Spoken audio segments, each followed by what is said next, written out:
I'm Katie Couric. Tonight, the hammer comes down on Scooter Libby. He was once Vice President Cheney's right-hand man. Now he's going to prison. The highest-ranking White House official in nearly 20 years, convicted of a felony. Oh, those aching knees, a new, simple, non-surgical approach that could get you up and running in half the time. And Shades of America, getting by with a little help from their friends, a unique program that's helping minority college students graduate at twice the national average.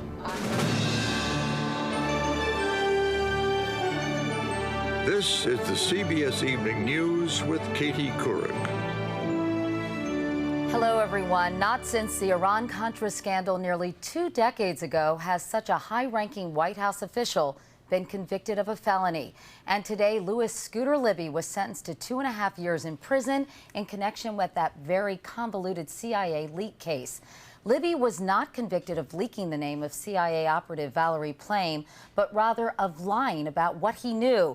It is a stunning fall from grace for a powerful Washington mover and shaker. Here's our justice correspondent, Bob Orr. As the vice president's chief of staff, Louis Scooter Libby was a powerful Washington insider.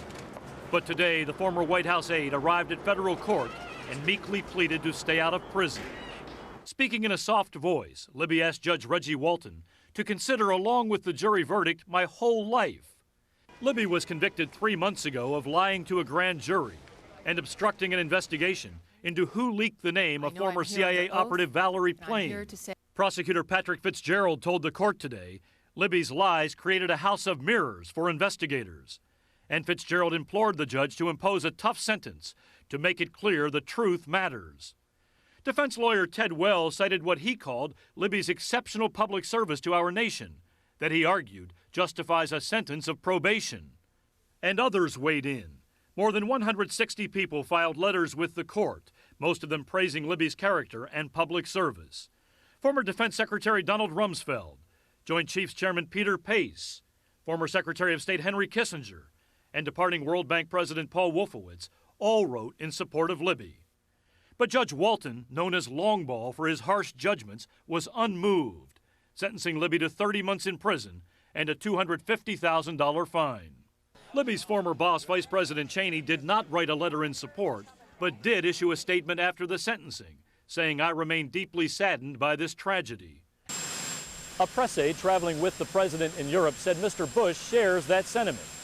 The White House, though, says the president has no plans to intervene, even though a presidential pardon has not been ruled out. A pardon is always a political thing and not a legal one. There's nothing anyone can do, legally anyway, if the president decides to pardon Louis Libby. Libby departed today without comment. He'll be back in court next week, pleading to remain free pending appeal. Bob Orr, CBS News, Washington. Turning to the war on terror now, a fourth suspect is under arrest in an alleged plot targeting New York's Kennedy Airport. Today, Abdel Noor surrendered to police in Trinidad. 3 other suspects have already been arrested, 2 in Trinidad and 1 in New York. One official described the 4 as, quote, al-Qaeda wannabes who planned to blow up supply tanks and pipelines at the airport in an attack they hoped would rival 9/11. Meanwhile, in Iraq, more bad news tonight. A new report illustrates just how dire the situation there has become. The UN says 2.2 million Iraqis have fled the country, mostly to neighboring Syria and Jordan. Another 2 million have been driven from their homes but remain in Iraq. Meanwhile, the fighting is becoming more intense as the American troop surge continues. Our chief foreign correspondent Lara Logan is on patrol with U.S. forces in some of the most dangerous neighborhoods in Baghdad. This is the pilot's view from an Apache attack helicopter in Baghdad moments before they killed 4 insurgents and destroyed 5 trucks with heavy anti-aircraft weapons systems just 2 days ago. Here you can clearly see the muzzle flashes from a heavy machine gun mounted on the truck as gunmen fire at the helicopter and it fires back. The Army says they stopped what was meant to be a complex attack on their aircraft, similar to the ones that brought down several U.S. helicopters earlier this year. It's an image of the war the U.S. military has rarely allowed to be seen as they hunt down the gunmen from the air. On the ground, U.S. soldiers from the 3rd Stryker Brigade patrol a wasteland of debris today in one of the capital's deadliest neighborhoods. Colonel Stephen Townsend's men are a quick reaction force, clearing enemy fighters out of the areas that other units who are part of the surge then have to hold on to and keep secure. This mission is targeting the Al-Qaeda hotspot of Rashid. The higher level guys took off within the first 24 or 48 hours of our operation starting here. Oh, there's a gunshot, a couple of them. Would you say this area is as bad as it gets? This area is about as bad as it gets in Baghdad, yes. Yeah, this is one of the top 2 or 3 bad places in Baghdad. Here, several decomposing bodies buried in shallow graves have been found. Before the day ends, they'll find at least 5 more. There's another one right there. Skull, Yeah. one right there. Yeah. There's probably another one in the blankets. That's a skull right there. All right, let's get moving. It's hard work in the blistering Baghdad heat, and summer isn't even here yet. And you didn't hear the gunfire? ما سمعت إطلاق نار. لا والله. No. Gunfire wakes me up when I'm sleeping. Colonel Townsend has heard it all before. He and his men have been here nearly a year and were extended for 3 months with the troop surge. There seems to be a lot of impatience about, well, how's it working, how's it working? The last brigade of the surge forces is still just arriving here. And Hey, tell them to bring a CSI kit.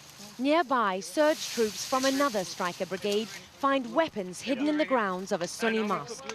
With more U.S. boots on the ground, the number of weapons caches found in Baghdad in a few months is already greater than the whole of last year. all right, let's go. Still, there's no sign yet that their enemies are running out of supplies or the will to fight. Lara Logan, CBS News, Camp Liberty, Baghdad. Also overseas, President Bush took aim at Russia's Vladimir Putin again today in the continuing war of words leading up to the G8 summit. Speaking in Prague, Mr. Bush said democratic reforms have been derailed in Russia. That drew an angry denial from a spokesman for Putin. But the president also said Russia is not our enemy, and that U.S. plans for a missile shield in Europe are not aimed against Moscow. Later, he flew to Germany for the G8 meeting, which begins tomorrow. One area where the big power leaders hope to make progress is on climate change and global warming. But as Mark Phillips reports, the meeting itself may be part of the problem. The G8 leaders clock up a lot of air miles when they get together for these summits, and for a meeting that has global warming at the top of its agenda, they spew out a lot of greenhouse gases getting there. 7 leaders taking off from 7 far-flung capitals heading for Germany. Not only do the miles add up, so do the tons of climate-changing carbon dioxide produced by their planes. In some cases, multiple planes for each delegation. That's the figure. John Buckley runs an outfit called Carbon Footprint, which calculates the global warming gases released by companies or households. We asked him to crunch the numbers of the G8 leaders' travel. So how much carbon dioxide will they produce? 3,771 tons for this whole conference, G8 summit. A lot when you compare it to the carbon footprint of the average American over a full year. That's equivalent to 198 average Americans over 1 year. And remember, this summit's just 3 days long. By far the biggest contributor, the segment in blue, the United States.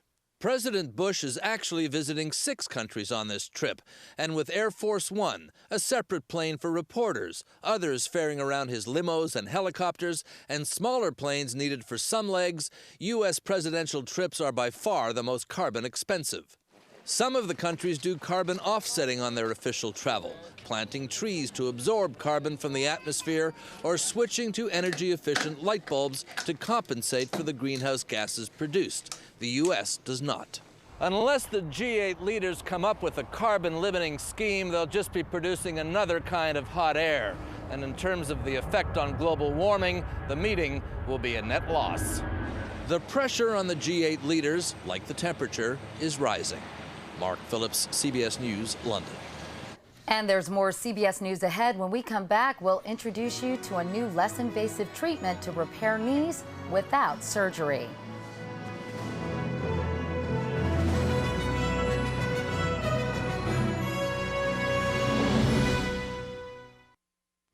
Every year, Americans make 15 million visits to doctors because of knee pain, and recovering from surgery can take months. But a new non-surgical treatment could get you up and running in record time.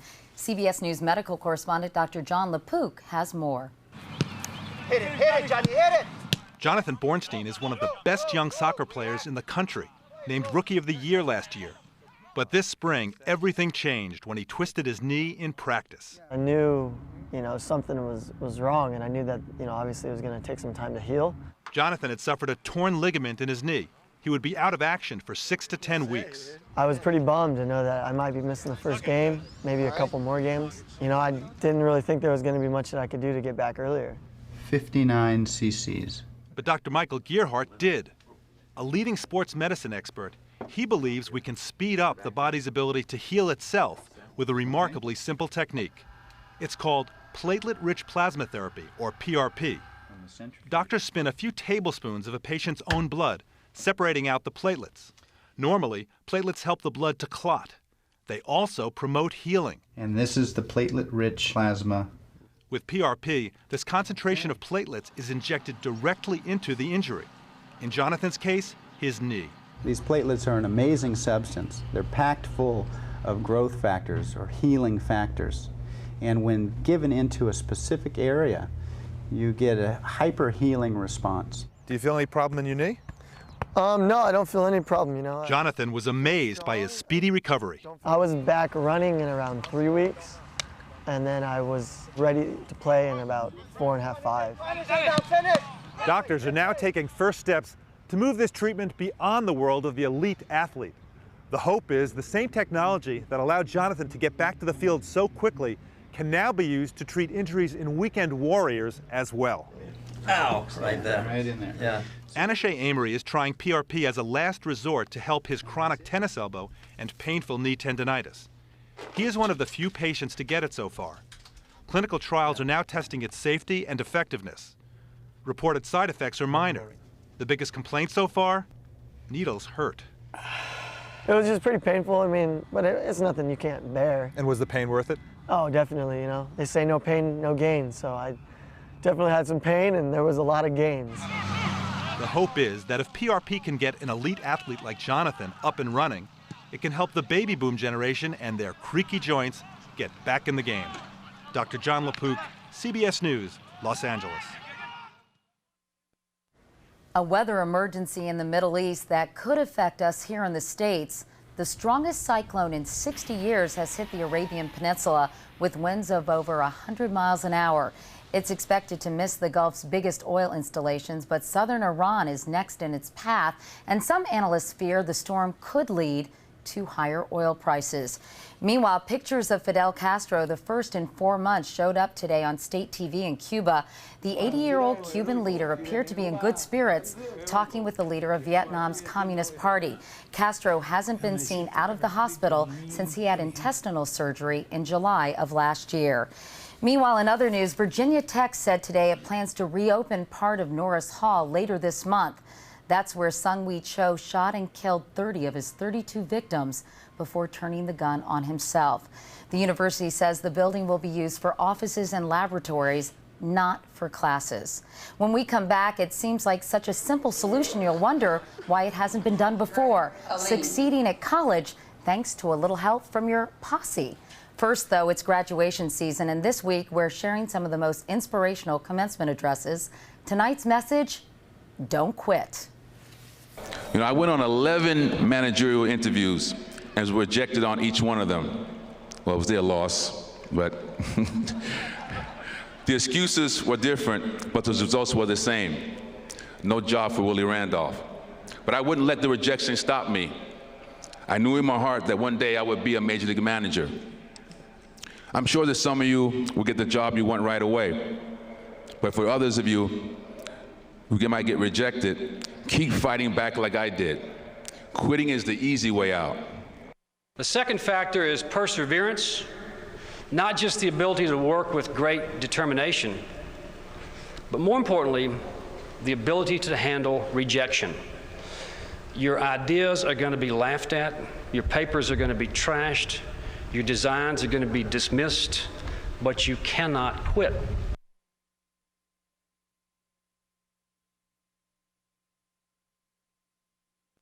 Nobody ever said college was a cakewalk, but these statistics are surprising. Fewer than 60% of those who go to college in this country actually graduate. For minority college students, that percentage is even lower. Just 45% get their degrees. Tonight, we want to show you a unique program that proves there is such a thing as positive peer pressure. It's part of a regular feature focusing on race and diversity in this country. Here's Wyatt Andrews with tonight's Shades of America. Sylvia Mancebo. When Sylvia Mancebo graduated this spring from Lafayette College in Pennsylvania, she credited her 10-member posse. So did Osa Egareba. He was in the posse, so was Roger Ellis. They could thank my posse group. In urban America, your posse is the group that has your back. They understand you, and that's the concept here.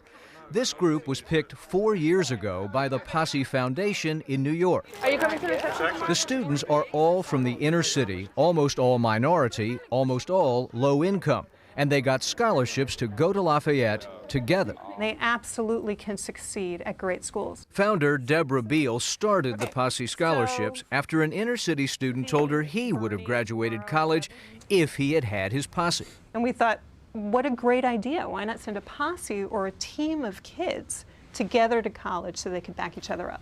That's what it is, a team. It's a team. A wildly successful team. Tito is an engineer. Osa is going to medical school. Therese will be a fashion buyer. Roger is off to Lehman Brothers. So the question is, why do kids this smart need a posse? I think one of the main reasons for a posse is the support. I personally would not have survived without posse. One harsh truth about America today is that many inner-city teenagers, this group included, grow up with almost no contact with white or affluent America. So for Osa Egareba, who grew up here in the Bronx, mostly white Lafayette College was alien territory. So was it culture shock? It was culture shock. You notice that you're that poor black kid, and then everybody else is white. And so you feel left out and isolated initially. And is that where Posse helped? Definitely. What's truly groundbreaking is the way Posse finds these students to begin with. When Posse recruiters go out to inner-city high schools, they're not just looking for students with top grades in SATs. They are looking for leaders. We're seeing beyond what the transcript says, beyond what a test score says. We are finding young people that these universities cannot find themselves. The remarkable result at 26 different colleges is a graduation rate of 90%, almost double the national average. More than 500 graduates so far who, without Posse, may have been overlooked. And those are the young people who are motivated, ambitious, driven to succeed in a competitive college environment. We're going to do big things. Now, after 4 years of supporting each other, graduation for the Posse brings the pain of farewell. You guys have been there for me for all my 4 years. And the joy of pure achievement. And I love you with all my heart. This is what it feels like when you come to a place you never imagined and then succeed beyond imagination. Wyatt Andrews, CBS News, Easton, Pennsylvania. Good for them. That's the CBS Evening News for tonight. I'm Katie Couric. Thanks for watching. I hope to see you again tomorrow. Good night.